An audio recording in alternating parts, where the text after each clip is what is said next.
경제 소식을 빠르고 친절하게 전달해 드립니다. 스타트 경제, 오늘은 서은숙 상명대 경제금융학부 교수와 함께하겠습니다. 어서 오십시오, 교수님. 네, 안녕하세요. 안녕하십니까? 자, 이제 관세 유예 시한이 얼마 남지 않았습니다. 네, 각국이 일단 협상에 남았죠. 발빠르게 나서고 있는데, 자, 이런 가운데 트럼프 대통령이 아직 무역 협상 맺지 못한 국가들에 또 한 번 압박을 했다고요? 네, 그렇습니다. 이제 지난 7월 28일, 그러니까 이제 미국 시간을 보면 이제 어제죠, 그죠? 스코틀랜드 방문 중에 기자회견에서 합의하지 못한 국가들은 뭐 전체 15에서 20% 정도의 세계 관세를 부과받게 될 거라고 이제 말을 했고요. 사실 이게 이제 EU하고 일본하고 이제 협상이 어느 정도 마무리가 된 상황이잖아요. 네. 그래서 아직 협상 타결이 되지 않은 국가들 대상으로 있죠. 한국, 중국, 아세안의 일부 국가들인데요.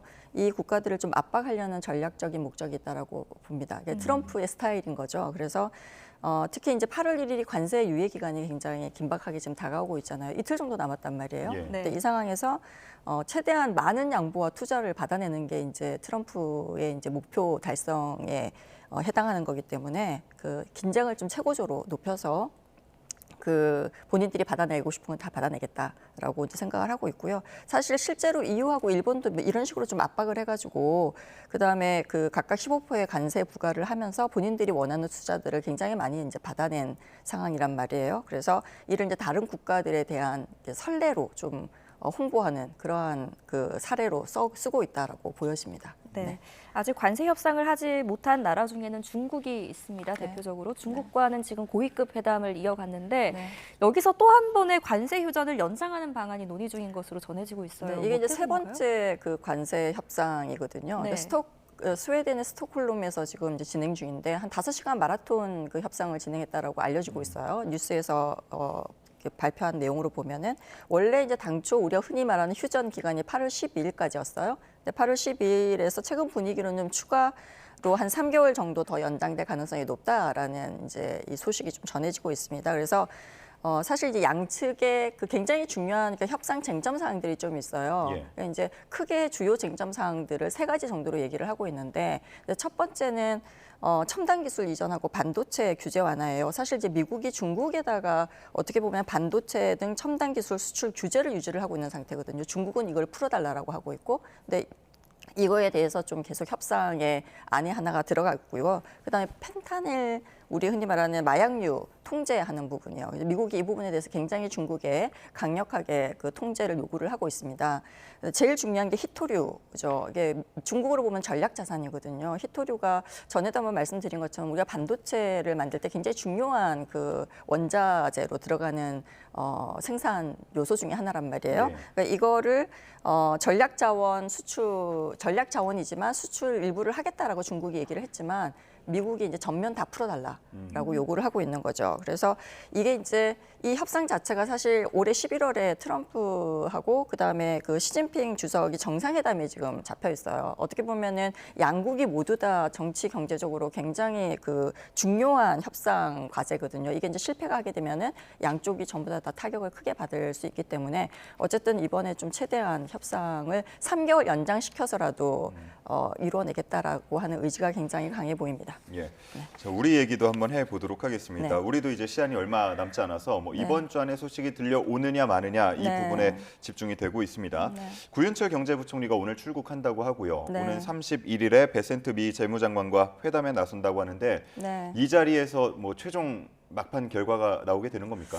글쎄요. 이게 이제 굉장히 좀 어려운 상황이에요. 저희가 어떻게 보면은 그러니까 이제 지금 그 미국에 머물고 있던 그 우리 그 김정관 상업부 장관하고 여항구 통일교섭본부장이 미 협상당 일정에 맞춰서 지금 같이 움직이면서 협상을 하고 물밑 작업들을 하고 있는 상황이거든요. 그래서 어떻게 보면 현재 총력 협상 모드에 좀 돌입했다라고 볼 수가 있죠. 우리는 8월 1일이 지금 데드라인이기 때문에 이제 미국 지난주에는 워싱턴에서 협상을 하다가 지금 이제 그 미국 협상단이 유럽 스코틀랜드로 이동을 하니까 글로 좀 함께 이동해가지고 현지에서 최종 협상을 지금 진행 중에 있거든요.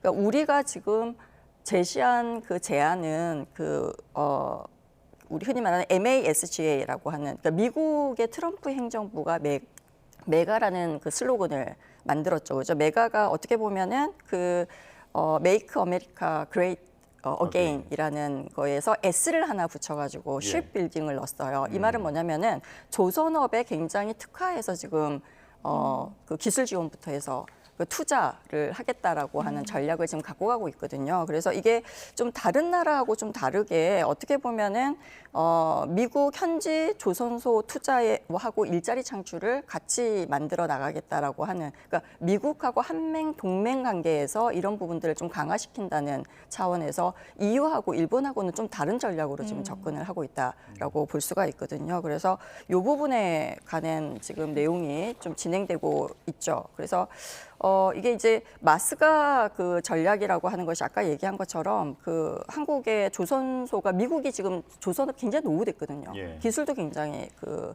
거의 없고 이제 그러다 보니까 첨단 조선 기술을 이전을 해주고 그 다음에 미국 조선 산업의 재건을 지원하는 약속을 하는 프로젝트입니다. 이게 이제 한국수출입은행하고 무역보험공사가 금융 지원을 굉장히 많이 하죠. 그러니까 수백억 달러, 그러니까 우리나라 돈으로 수십조 원이 그 정부가 보증하는 그 지원으로 같이 들어가는 내용이거든요. 그래서 요거를 우리가 이제 하겠다. 그러니까 기술 인력도 교류하고 공동 조선소도 건설 운영하고 특히 이제 제일 중요한 거는 이거를 함으로써 미국의 군함 유지 보수 정비 협력까지 같이 포함한 협력의 종합 협력 구상을 지금 제안을 하고 있거든요. 그래서 이게 이제 뭐 지금 잘 되면은 받아들여주면 굉장히 좋은데 어떻게 보면은 미국이 일본하고 유럽하고 이제 협상을 한 사례가 있잖아요. 예. 15%를 했단 말이에요. 그러다 보니까 미국은 어쨌든 우리한테 이거 외에도 추가적으로 요구하는 사항들이 있어요. 그 농축산물 시장 개방이라던가 뭐 다른 요구 사항들이 여러 가지가 있는데 이걸 한꺼번에 다 받아내려고 할 가능성이 굉장히 크기 때문에 우리로서는 굉장히 어렵고 미국이 이제 우리 아시는 것처럼 협상을 지연시키거나 아니면은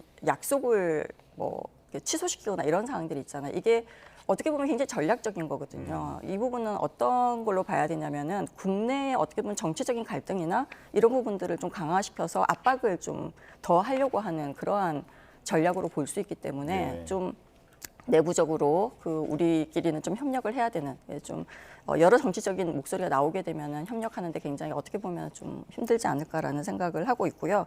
아까 말씀하신 것처럼 가능하냐라고 하면 저는 사실 제 개인적인 입장으로는 어렵지 않을까라고 생각을 합니다. 어렵다. 네, 8월 1일 전까지 협상을 타결하는 데는. 예. 네, 그래서 우리는 굉장히 늦게 일단 시작을 했고 우리 국내의 정치적인 이슈나 이런 것 때문에 근데 미국이 이제 EU와 일본이 이제 먼저 협상을 시작하면서 한국에 본인들이 받아낼 수 있는 농축산물 개방 부분을 반드시 받아내려고 압박을 가할 가능성이 큽니다. 이틀밖에 안 남았고 그러니까 우리가 할 수 있는 거는 그걸 개방하면은 사실 어떻게 쉽게 협상에 좀 더 쉽게 갖고 갈 수 있고 한 15% 정도의 관세율로 받을 수도 있겠지만 이게 정치적인 이슈도 굉장히 강하잖아요. 이게 이제 우리는 그 식량이 이제 식량 자원, 전략적인 자원이기 때문에 이걸 쉽게 이제 내놓을 수도 없고 어떻게 보면은 그 이재명 정부 초기에 굉장히 그 정치적인 공약이 강화될 수도 있는 부분이기 때문에 신중하게 결정을 할 수밖에 없는 상황이거든요. 그래서 할 수 있는 방법은 최대한 그 좀 연장을 일단 관세 유예를 조금 더 네, 한다. 그 인상하는 예. 거를 해놓고 막아놓고 그다음에 조금 더 지속적으로 협상을 할 필요가 있다라고 생각이 듭니다. 네, 어찌됐건 우리로서는 정해진 시한 안에 협상을 하는 것이 가장 베스트일 테지만 네. 이게 현실적으로 어렵다 보니까 네. 또 최선의 방안을 강구해야겠습니다. 네. 자, 다음 이슈로 한번 넘어가 보겠습니다. 네. 지금 우리 기업에 굉장히 오랜만에 간만에 기쁜 소식이 전해졌네요. 그 삼성전자의 주가가 굉장히 많이 올랐던데 네. 이유가 뭔가요? 이게 지금 삼성이 테슬라에 이제 테슬라하고 계약을 맺었죠. 반도체 칩을 이제 그 수출하는 계약을 맺었습니다. 그래서 이번 계약의 물량 자체가 사실 지난해 삼성전자 매출의 76%에 해당해요. 굉장히 큰 규모죠. 네. 삼성 반도체 부분 단일 고객으로는 그 수주한 역대 최대 규모다라고 볼 수가 있거든요. 그래서 계약 기간도 2023년까지고요. 그래서 계약이 순조롭게 이행이 되면 앞으로 굉장히 오랜 시간 동안 이제 그 이익을 추구할 수 있는 상황이기 때문에 주가에 영향을 준 것 같고요. 이 삼성하고 그 테슬라가 AI 칩 생산 협력을 한 거잖아요. 예. 근데 이 부분에 삼성전자의 이제 첨단 파운드리 기술력이 지금까지 계속 잘 진행이 되지 않으면서 이 부분에 대한 의구심이 계속 커져 있었거든요. 근데 이 부분을 글로벌 시장에서 좀 입증을 했다라고 볼 수가 있고요. 이게 미국 내 생산 기반을 좀 확대해서 지정학적 리스크를 좀 최소화하는 전략적 의미를 가진다라고 볼 수가 있고요. 이를 통해서 이제 삼성전자가 대만의 그 TSMC하고 경쟁력을 좀 강화하고 뭐 자립적으로 좀 이 부분을 좀 지속적으로 갖고 갈 수 있는 바탕을 마련했다라고 볼 수가 있겠죠. 이 테슬라에 공급하겠다고 한 차세대 AI 칩이 지금 어디에 들어가냐고 우리가 보면은 고성능 자율 주행용 AI 칩이고요. 그다음에 기존 칩보다 연산 능력과 전력 효율이 굉장히 뛰어나서 삼성의 첨단 그 2나노 공장을 활용해서 생산할 예정으로 보여지고 있습니다. 예. 네. 자, 뭐 수율이 굉장히 또 중요할 것 같은데 네네. 수율이 좀 잘 잡힌다고 가정을 했을 때 네. 파운드리 시장에서 TSMC와의 점유율 격차를 조금 더 좁힐 수 있을까요? 그렇게 좀 우리는 기대를 하고 있죠. 그렇게 해주기를 좀 바라고 있고요. 근데 이제 시간이 좀 걸릴 것 같습니다. 왜냐하면 아까 방금 말씀하신 것처럼 공정 수율 자체의 비율이 높아져야 되거든요. 그래서 그거는 여전히 이제 좀 그 해결해야 될 과제 중에 하나로 우리가 봐야 될 것 같고요. 어쨌든 지금까지는 계속 이 부분에 적자를 보고 있었단 말이에요. 그래서 TSMC에 굉장히 밀리고 있는 상황이었고요. 근데 테슬라가 이제 이 2036년까지 이 협력을 지속하겠다라고 했기 때문에 이 부분에 대한 투자도 계속 할 수 있고 공정 수율도 계속 높일 수 있는 좀 바탕을 마련했다라고 우리가 볼 수가 있겠죠. 그래서 네. 시간이 좀 걸리긴 하겠지만 어쨌든 양산 리스크를 제거하는 게 굉장히 큰 그 과제 중에 하나이지만 삼성이 해주면 이제 이 부분은 경제에 굉장히 큰 도움이 되는 부분이다라고 할 수가 있겠죠. 네. 어찌됐건 테슬라가 이번에 물꼬를 좀 터줬으니까요. 네. 앞으로 우리 기업의 좀 대형 고객들이 많이 유치가 됐으면 네. 좋겠습니다. 자, 맞습니다. 오늘 여기까지 듣겠습니다. 네. 서운숙 상명대 경제금융학부 교수와 함께했습니다. 네, 잘 들었습니다. 감사합니다. 네. 고맙습니다.